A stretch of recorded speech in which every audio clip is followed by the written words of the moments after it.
Hello, Dental A team listeners. I am back today with I've got a new nickname, Brilliant Brain Brit, Triple B, Triple Brilliant B. Brain Brit. I like it.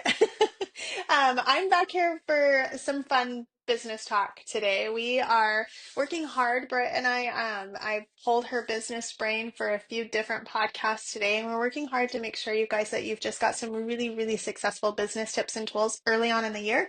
It's going to be all year long that you're getting business tips. Like always, we love the business side of dentistry because we really, really want your business to work for you, not you work for your business. So we work really hard with all of our clients and all of you listeners to make sure that you have the tips for success there. But today, I've pulled Britt on a few different items. We just got done chatting some about really starting your 2025 off right, which was a little bit of a review of how to end Q4, get prepped for 2025.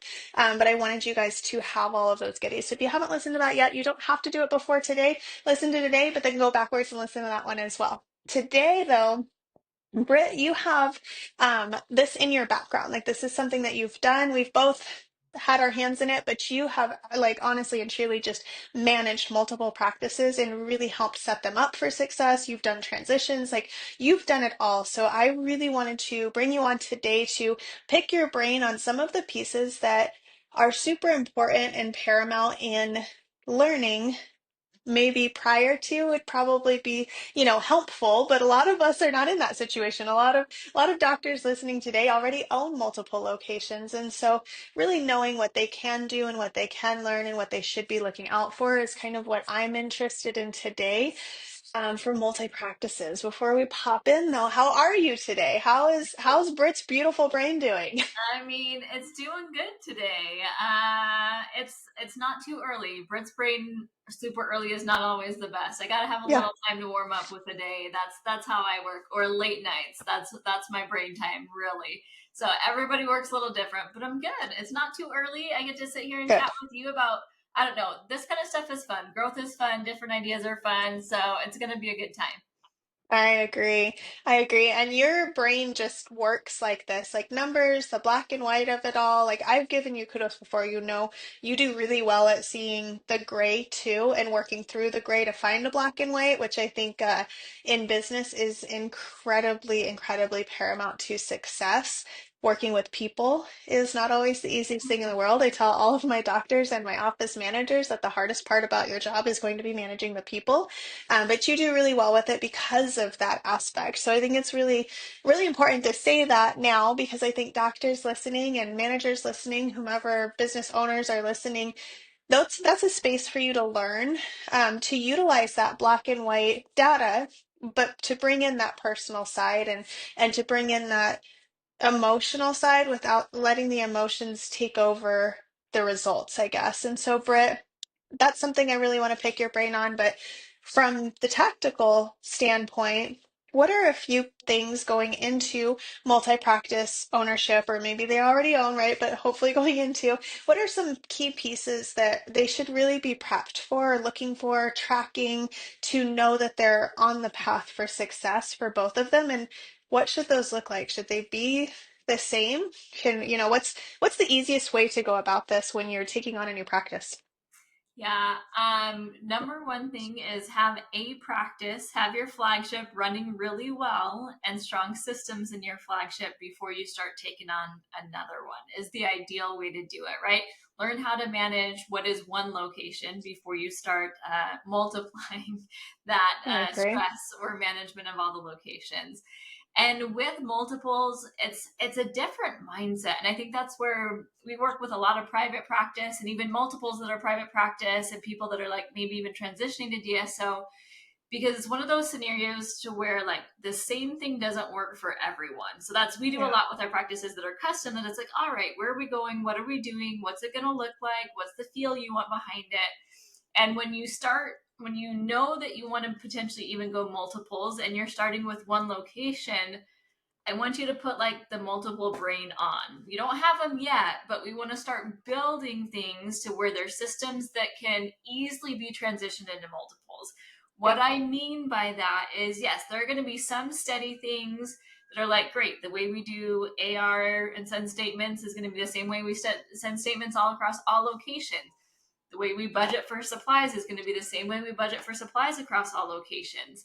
But make sure you're keeping things really clean book wise and especially Mhm. accounting wise when you start getting into multiples and thinking bigger. So, for example, let's say, great, now we've got a couple locations. Great, we can share resources. Oh, shoot, we ran out of something. Great, go grab some from the other location. You want to track all those things and pay it from the appropriate business so that each business independently is going to look like the reality and the numbers will be the reality and it's not getting mucked up by the other. And so you actually know how to, one, drive each individual practice, and then two, know like, all right, when we pull those numbers together, what does the organization look like with all Mhm. offices together? So it's a little bit of a different mindset when you're doing all the pieces. So great, accounting wise, that's going to be one piece that you want to think of. Hiring team members, even great. What's our onboarding? It's not just going to be one location. We're going to be working towards more. So we want to have a strong system.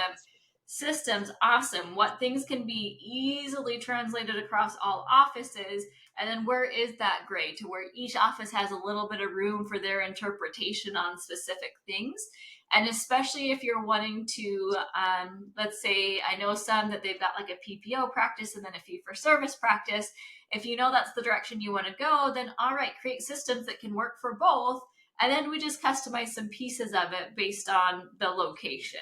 So, big Mhm. things I think are accounting, planning systems for multiple locations, and also, I'll add another one, leadership and mindset, right? Going from a team that's at one location and they think that's what it is. Teams get scared of change. And so prepping the team or getting them on board that, like, hey, this is the direction we're going. This is what we ultimately want. So they're on board to help. And when you get that next location, they, it may not really even impact them, but they get Yeah. scared by it. What does that mean for us? What are we going to look like? How's the culture going to change? All those pieces.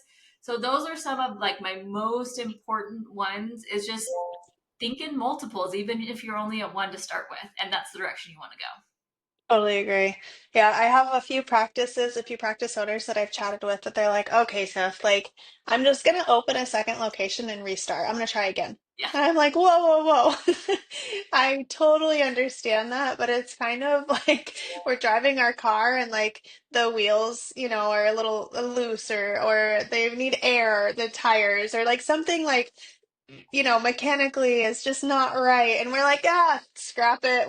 I'll keep this car and I'll keep paying for it, but I'm just gonna get a new one that might be a little bit better. It's kind of what I feel like when they say that, right? Like, just fix the things.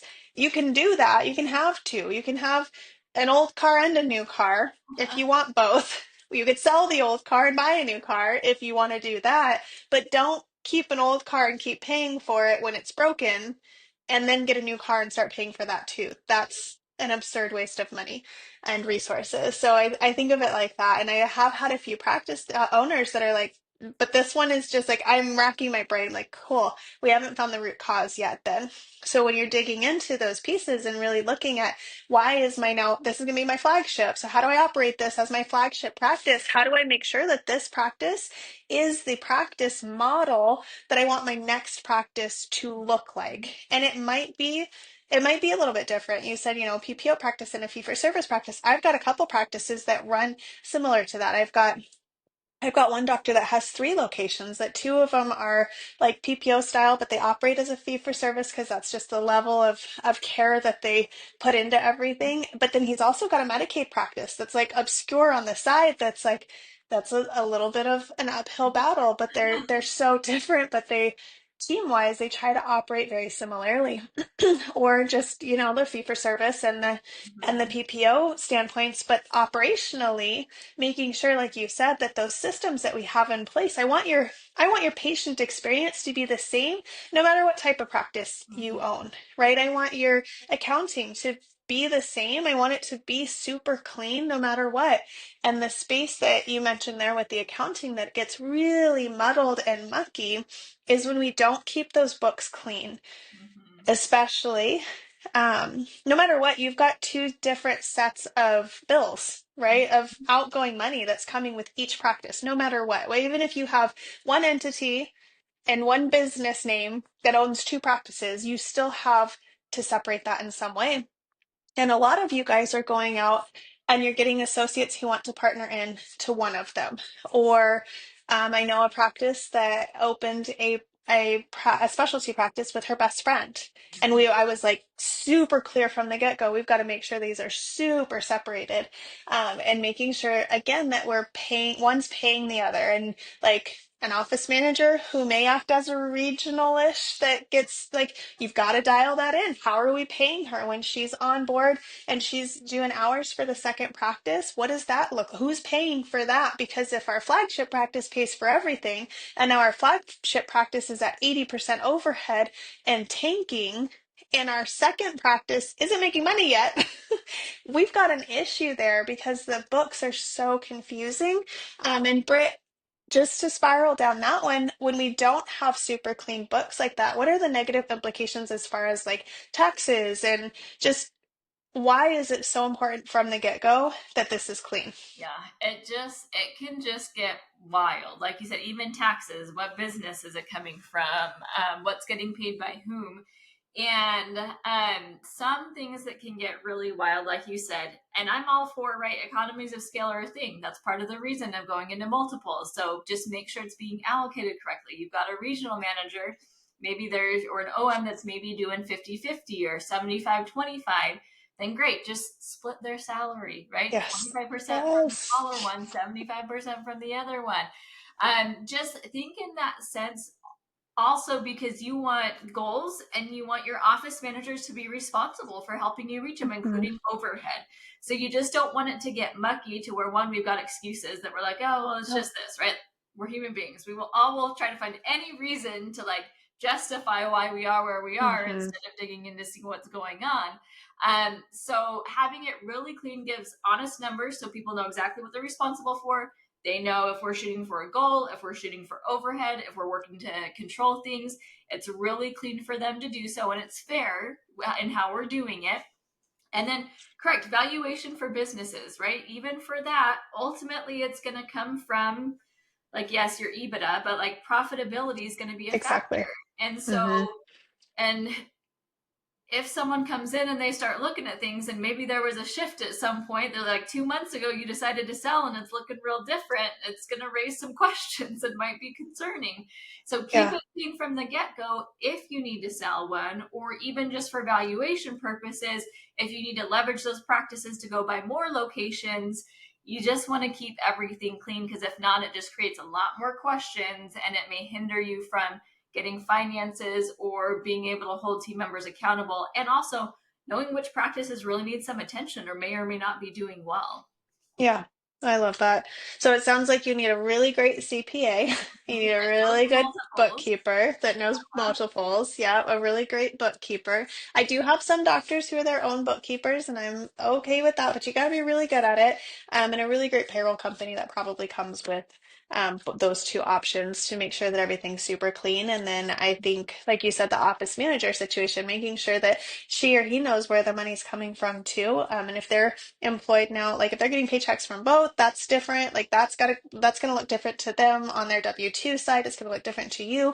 Is one business paying like is the corporation paying the salary and the businesses are paying the corporation? Like you've got to figure those pieces out. Um, Ask the right questions, ask the right people, make sure that you've got all of those super clean.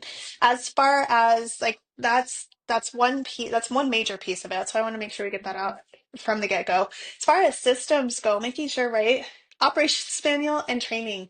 Like you mentioned earlier, your culture, they should be stellar. It should be rock solid because honestly, most of the time when we see multi-practice locations, we're taking over another practice, right? We're buying a practice from a retiring doctor or whatever, and we're taking over a practice, taking over a team. And so if we've got a really stellar team that understands what we're doing, understands what our goals are, understands our systems, and can say, yeah, heck yeah, like let's do this and let's make some more patients really, really, in fantastic health, they can then help you duplicate what you've done into the next practice and help to welcome those team members. I think one of the most stressful parts of ever taking over any practice, whether it's your first, your second, your 15th, is the people aspect of it. And how many are we going to be able to retain? How do we tell them? When do we tell them? What's their reaction going to be? How do we get them on our systems? Well, the same as we do anything, we, go in,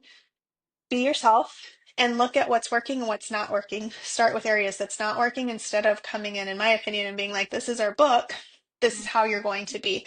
But if you do what Britt said in the beginning and really make sure that your team is solid and that you've got those systems in place, you've got that culture, I think that team could be super paramount in training and helping to find those systems and really even, I don't know, Britt, going in and being like, oh, that's really cool how you do that.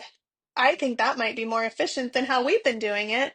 Let's ask doctor, or let's ask office manager, Yeah. because I actually really like that. And having that open mind, because your way might, like, I know our way, we've got a million ways to do anything. Mm-hmm. And the reason I think we're successful is that we customize it to the practice. And oftentimes I'll go in and be like, oh, that's not how I told someone to do it yesterday, but this is how I want you to do it because this is what's going to be best for you. So Mm-hmm. having that open mind and having that team mindset ready to go also takes that burden off the doctor and makes it so that you can kind of copy and paste. How do you feel about that, Britt? What are your thoughts on that? You hit another big point. Agreed with you, right? So having that strong for a lot of reasons, right? Again, change in people, we don't always love it. It's a transition. Yeah. So even if they just know you've got a strong culture, they meet team members, right? And they see how great you are, it's going to make the transition of that new practice a little easier. And also set the standard of like, and this is who we are. So like Yeah. rise to the occasion because this is how we function and it's great. And you want to be great with us, right? Yeah. You also hit it on an important point of trying to get things off the doctor. That's the next, right? Also with multiples, I'm thinking of systems and multiples. How can your people help you and how can they report up to you? I think of it as I don't have children, but I'm like, once you're outnumbered, right? So, like, Yeah. great. Usually parents, it's like two, all right, we can each take one, but then you get to throw a third in there and someone's out doing something wild while you're trying to manage two. And so I think with locations too, right? Two offices, it's like, all right, if you're in clinical full time, like it's going to be crazy. If you've I got a agree. little time and you're still doing kind of all the things, you don't really have a strong OM doing a lot of it for you in the practice, you've now just doubled your work with another location if you're going off of that same model. So, training people to help you, getting office managers in place, getting things made to where they're reporting up to you. If you don't have to do it, you're starting to pass them off and you focus on the high level things that need to be done because that's I can think of a client right now. We just had this conversation because like he's still doing bookkeeping and all sorts of stuff, and I'm like, you're going to you're at three now. We just got three. It's gonna get wild real fast for you if you don't start kind of planning for other people to help you do some of the things that Yeah. they can. Yeah. Do you think that they have to have leadership teams in place before they have a second or third or a fourth location? How do you feel about that? Absolutely. I think even just for the second one, right? Because when, especially if you're transitioning a practice, right? CEO, which is owner, right? Going into multiple locations, big responsibilities for you are going to be culture, vision, Hmm. and like ultimately making sure you're holding people accountable that we're profitable and we're growing. Yeah. So you're going to need to spend time at that new location one to just see what's going on, right, and to help see where things need to be done and observe and build relationships and set culture with that new team that you've got over there. So you're going to get pulled to that new location, and this is where I don't want you guys going crazy. It should be something you enjoy. Like, yes, it's a time of a season of a little bit more effort and time, but I don't want you to go wild. If you've got an OM at your other location that it's like, sure, I'm around, you got major things that need to be done, awesome, but I can go spend a couple of weeks at the new Yeah, location getting them onboarded and getting good relationships with those people while my OM's handling things at the other location. So it for makes sure. your life so much easier. If not, it gets wild. And I think doctors all know this, right? When doctor's not in the office or OM's not in the office, what usually happens to, Yeah. The team goes crazy. yep, they It start gets to wild. get distracted and like, great, I want you to enjoy each other, but like we've got to get work Yeah. done. So you need someone there to make sure things are getting done and holding people accountable when you're not physically in the office. Totally agree. I think it comes down to the ease as well. Like when Mhm. I've got a lead hygienist, a lead dental assistant, a lead front office, whether it's just my TC is, my lead, and it's just that she does really well managing the schedule and managing the people to make sure it's working. And whether you call them leads or not, like quarterbacks or go to, like I don't care what you call them. It doesn't have to be something crazy. It doesn't have to mean pay raises. It doesn't have to mean all this crazy stuff. It's just that you've got those people that the team knows they can count on and that you can count on to carry out your culture when you're gone. And the culture is, how are we getting to our goals in the best ways possible and serving our patients the best? I assume most of our listeners are in that kind of a category, but making sure that that's there so that you can focus some attention on another practice location when you need to. I know it's like really hard when the doctor's not in in any of the practices, right? The doctor is typically the one that carries most of the culture and the person who most team members like to go to. But when you instill that culture and you infuse it into the other people and you have right people, right seat, which is a totally different podcast and something you guys should go listen to, that comes naturally for the people, and naturally your team gravitates towards those people pretty quickly. It may take some implementation, it may take some, multiple meetings, etc., but making sure that you have that in place, I think, is a really big important piece. So multi-practice locations, there's a lot of things I think we could dive into. We could spend 2 hours talking about it today, but the biggest pieces I think that you hit on beautifully was making sure we have our accounts super clean. That includes our patient accounts, right? Making sure those systems are clean, but making sure you have systems for your accounting, your banking, your taxes per location and per entity is really big. Making sure that it's clean, it's crisp, it's clear. Anybody from the outside looking in can figure it out because it's so clean. Making sure that you have your operational systems at your flagship and your culture at your flagship ready to be duplicated. Could you can you look at your practice today and say, yes, this is what I want to do again. Yeah. This is the practice I want to own again. And can I then duplicate that over here? If not, we've got work to do, and that's okay. We just find the root causes. And then three, really making sure that you've got a leadership team on board to help you out with it. And I do have to caveat that one. Sometimes right people, right seat. Like sometimes we put somebody in a leadership position and they're good for now, and then we get to a space where we're bigger and it doesn't work, and that's okay too. We can switch things around. So I feel like those, Brett, are the three top pieces: the accounts, the systems, and the culture, Yeah. to really dive into this early in the game. Yeah, and And you said then something really good as well, right? Even in yeah. putting people in like leadership or leads, I'm all for responsibility for title. Like, try it Ugh. out and see how they do before you give an actual title to something. And I know manager is a term, like I get it, but it's like, I don't know, like the power that can come can Mhm. turn some people sometimes. So I'm like, great, it might be you're the point person for this office. You are maybe front desk lead or whatever it may be. Yeah. And people are like, well, we don't have a manager. Well, you go to Tiff, right? Tiff's Yeah, responsible for that if you need something. So I will highlight that as you get the right people in the right seats is I agree. don't move too fast on giving titles and getting yourself in a scenario that's going to be a crappy one to get yourself out of. I agree. I think you highlighted that clarity. Like Tiff is the one you go to for that. So Mm-hmm. when they know where they need to go for something, that's really all they need. Yeah. They don't need to know, like, oh, she's the lead. Like it is just that they need to know, who can I trust for this information? When I have this issue arise, who can I trust to help me get a resolution for it? So I love that clarity. So I love it, you guys. I hope those of you who are considering multi-practice or have multi-practice, that you guys took some tidbits from today. Reach out, hello at thedentalateam.com, if this is something that interested you. You need more information, we're here for it. If you're a client, like text your consultant. Yeah. If you're a future client, we can't wait to help you onboard your new practices. And if you're a forever listener and you're not going to be a client, we love you too. And we want to make sure that you have the resources as well. So please make sure you reach out. We are here for all of you. We want to make sure that you're super successful. Britt, your brilliant brain had it again. Thank you so much for that information. I think those are three really, really easy spaces to start, with a lot of details. There's a lot that goes into those, but those are three spaces that we can consume and start working at. So thank you for being here with me today, Britt. All right, Dental team listeners, I Love you, Britt. I love you guys. I want to hear from you. I want to know that this was an amazing podcast. So leave us a 5-star review below. Let us know what else we can do to help you. And reach out. Hello at thedentally.team.com. Britt, thank you as always. And I hope you have a great rest of your day. You too. Thanks. Bye, guys.